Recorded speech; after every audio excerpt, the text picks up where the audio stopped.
Mark గారు తల్లి అకుల ప్రిస్కిల్ల ఇలా చాలా మంది వారి ఎంట ఏముందండి? ప్రార్థన సంఘం ఉంది, ప్రార్థన ఉంది. రాత్రి అయ్యేసరికి ఈ రోజున కుటుంబ ప్రార్థన అనేది చాలా కుటుంబాల్లో జరగవు.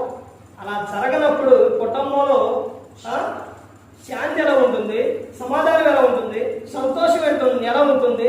ఒకసారి ఆలోచించండి. ప్రతి ఒక్క కుటుంబంలో కూడా కుటుంబ ప్రార్థన అనేది ఉండాలి.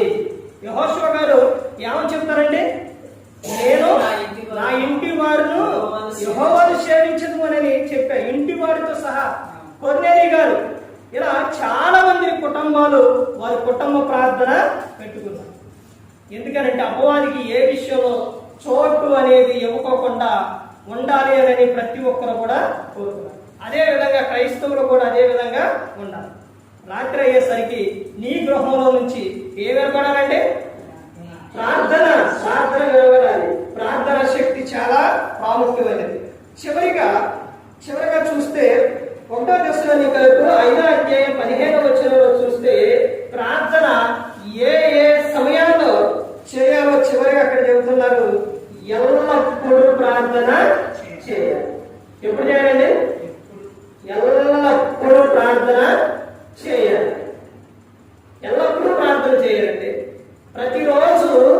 రోజుకి ఒకసారి ఫోన్ చేస్తారండి? ఒకసారి చేస్తారా?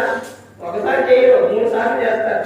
ఒకరోజు చేసి పోయిలే నేను తినలేకపోతున్నా, ఎక్కడ తింటావులే, వద్దులే అనుకుంటారా? అనుకోండి. మరి ప్రార్థన విషయాల్లో మాత్రం మనం ఎందుకు చేయాలి? రోజు చేయాలి ప్రార్థన అనుకుంటాం. మనం ఎలాగైతే 3 స్కూళ్ళలో ఎలాగైతే ఫోన్ చేస్తామో అలాగే దేవునికి కూడా 3 సార్లు ప్రార్థన చేయాలి. ఇంకా యేసుక్రీస్తు ప్రభువు ఈ లోకానికి వచ్చి మనందరి కోసం శివుడు ఆయన ప్రాణాలు పెట్టాడు. ఆయనే చూపించారండి ప్రార్థన గురించి. ప్రతి ఒక్కరి కూడా ఆయనే మనకు చూపించారు. ఆ మార్గంలోని ప్రతి ఒక్కరు కూడా నడవాలి.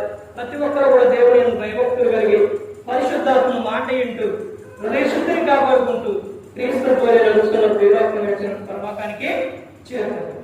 మరి ఈ విధంగా నిలబెట్టి మాట్లాడించిన తండ్రి అయిన దేవునికి కృతజ్ఞతాస్తుతులు చెల్లిస్తూ ఎంతవరకు శ్రద్ధగా ఉన్న మీకు ప్రభు పేరు నా హృదయపూర్వకంగా చెల్లిస్తూ మాట ముగిస్తున్న అందరికీ వందనాలు.